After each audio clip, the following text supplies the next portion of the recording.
This has been denied for long enough.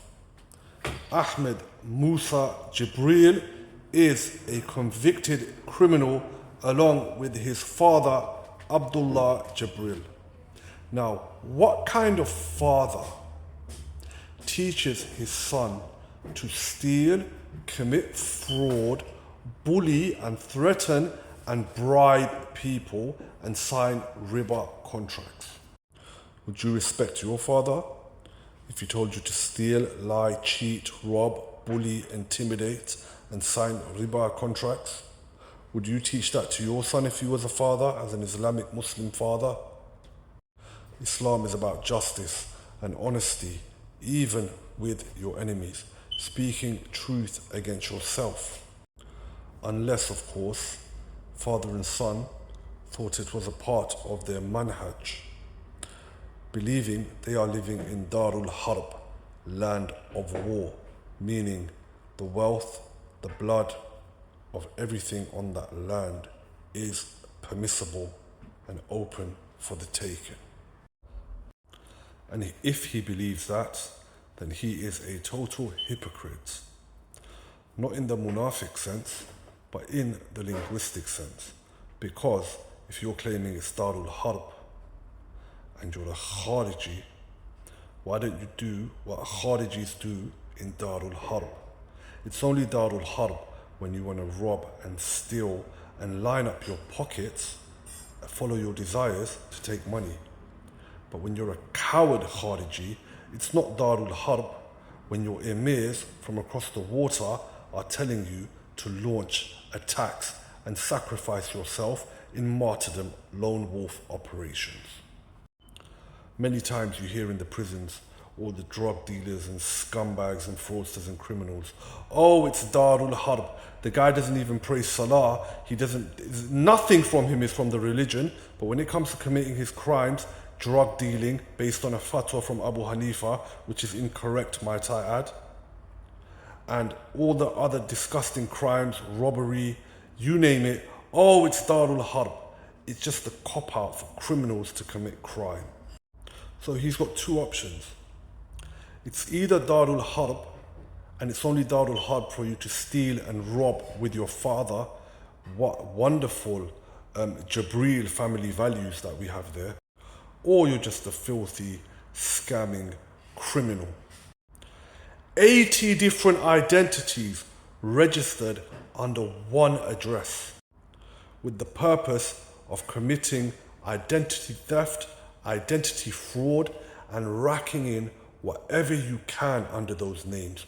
All of the documents and IDs and voter registration cards were found. His father encouraged him to take part in these fraud schemes. And they would purchase homes, signing the riba contracts, insuring them, those tenants that lived under them as landlords, and they signed contracts with them under amana that they will fulfill their contracts to them, living under them. They bullied and harassed and threatened them to get them out of their properties after taking their money and rendered them homeless, so they could then break the law, burn down the properties and claim the insurance money.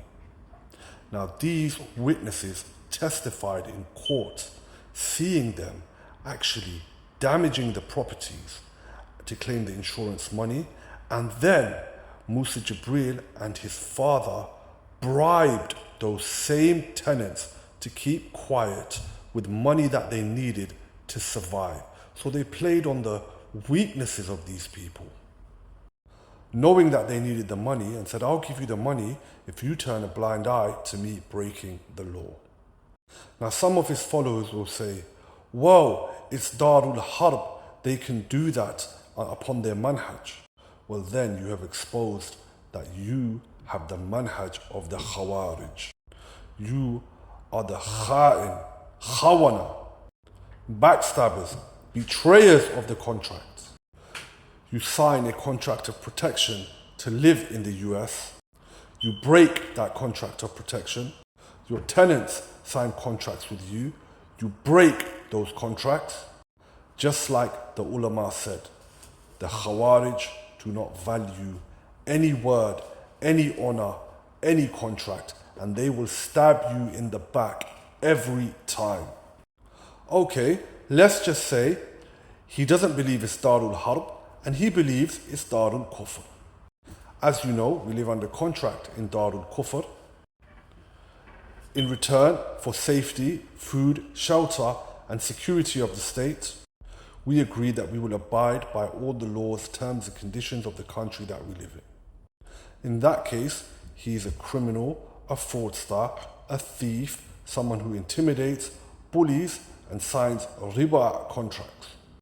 Now, under Islamic terms, he is a liar. His testimony should not be taken. He commits major sins, going to war with Allah and His Messenger. He bribes people. He bullies people.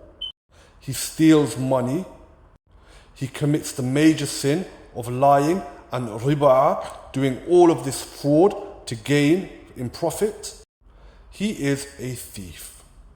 Now, from the point of view of an Islamic scholar who claims to have studied under so-and-so, and his father has studied under this ulama, and he has ijazah from so-and-so, and teaches the most biggest books of fiqh and aqidah, how can someone who has this on their record, and their character is as filthy as this, and their family's character is as filthy as this, how can they claim ilm? How can they claim knowledge? How can they claim a position of scholarship and teach the masses? So you explain to me how this man is fit to be a scholar of knowledge. Now, he might play the humble card, oh, the scholars never say they have knowledge and they're a student themselves. The position he holds, he does not deserve this position, nor does he have this position. And this is why the real ulama, the real scholars of knowledge, disregard him as nobody who's not important enough to even mention. They even tried to bribe one of the jurors in the court case, tempting them to pay for their wedding and all sorts of financial incentives to drop out the court case. I remember MUSA JIBRIL complaining in one of his lectures, all of my students, when I was in court, not a single one of them turned up out of fear of the authorities, he insinuated. Rather, it was not to do with being steadfast or having fear of the authorities. It was because how can you stand by someone in court being embarrassed, knowing that they're a thief and a scumbag, a straight up swindler? So what Musa Jibril likes to do is proclaim that he went prison for the haqq because he was the true ulama of truth, speaking against the tyrant rulers and the oppression in the world, and this is why everyone set him up and framed him. So when it comes to the ulama, they're all palace scholars, they're all dogs of the ruler, so on and so forth, and we have to believe everything that you say. But when it comes to official documentation, witness statements, evidence, bank documentation, everything that was required to convict you, oh, it's all lies and slander. A clear double standard.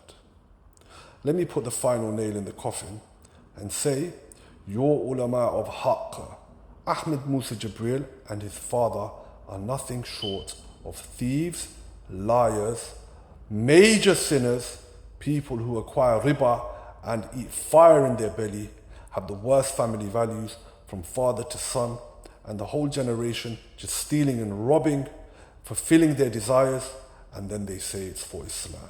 Stop being fooled by these people.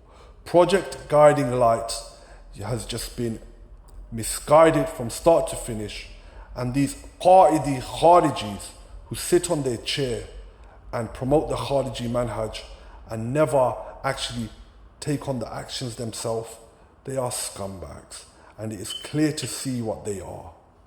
You must leave these people. Come to the honorable scholars of haqq. Don't listen to all of this palace scholar stuff, because it's just a song they sing to keep you on their team. But the problem is, you are on team scumbag. Assalamu alaikum wa rahmatullahi wa barakatuhu. May Allah guide me and you. Anything that I've said which is good is from Allah, and anything bad and the mistakes is from myself and shaitan.